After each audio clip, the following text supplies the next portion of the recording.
You're watching KETK's East Texas Living with David Gibson.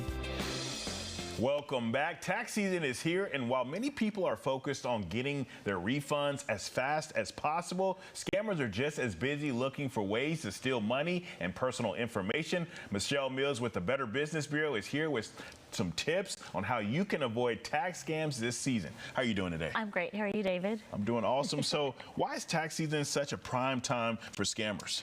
Well, a lot of times we're in a rush or it's confusing and we're talking lots of numbers, trying to gather all this information. And so just it can be a little bit hectic.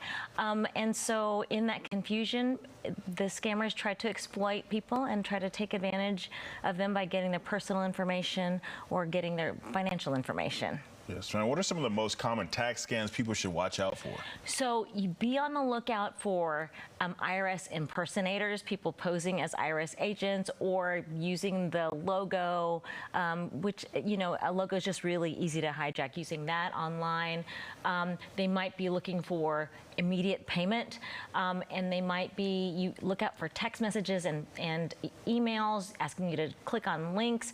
They might be threatening, you know, and fake refund notifications. We see stuff like that and people are like, oh, I'm getting it early or something like that, and it may not actually be, you know, if it's a text message, it's definitely not from the IRS. So the IRS will not text you? They're not going to text you. Yes, no. ma'am. And so what steps can consumers take to protect themselves during this tax season? So one of the main things that you can do is file early. If you file early, there's less of a chance of somebody filing a return on your behalf.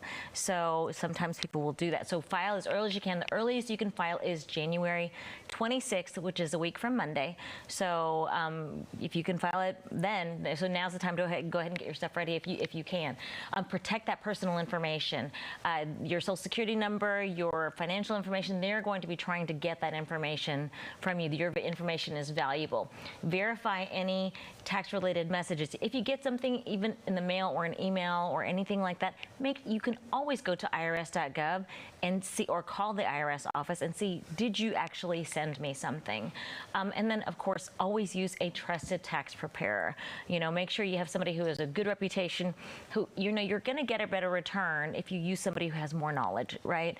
And so that has been my experience. You know, when we actually use a CPA, you know, they know more of the law and they know more of what you can take advantage of. So, you know, go to bbb.org, look for somebody trustworthy, and have them file your taxes for you.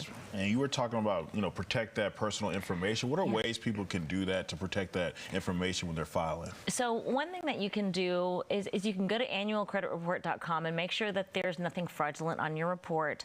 The other thing is just be cautious of who's trying to get that information from you. Have good passwords, really good passwords on all of your accounts. Don't have the same password for everything that you use, because that means if a scammer gets a hold of one password, they have access to all of your accounts. So make sure you're using unique passwords for different accounts, and just be cautious of who's getting that information. What's valuable. All of your personal information is valuable, so be very, very careful on where you place that information. Yes, and how important is it to just slow down and take your time when you're doing these?